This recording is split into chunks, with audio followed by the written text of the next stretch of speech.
Paano daw to gawin?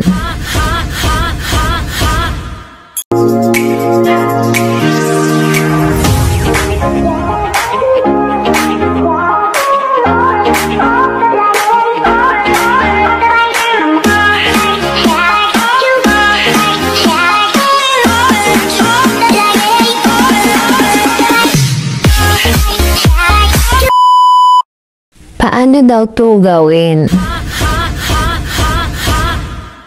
Bigyan mo ko ng beat! So ayun, i-open mo yung TikTok mo. Tapos, punta ka sa search. I-search mo tong AI effects way dance. Ayan, yung pinakauna, i-click mo siya. Tapos, i-click mo itong use this effect.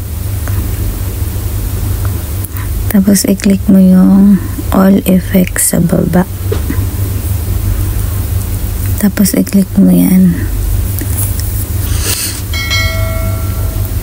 Tapos, mamimili ka na ng picture na gusto mong pasayawin.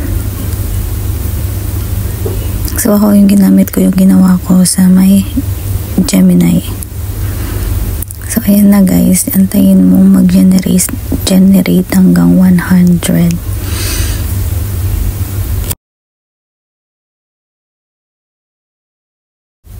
Tapos din na guys. Bigyan mo ko ng beat!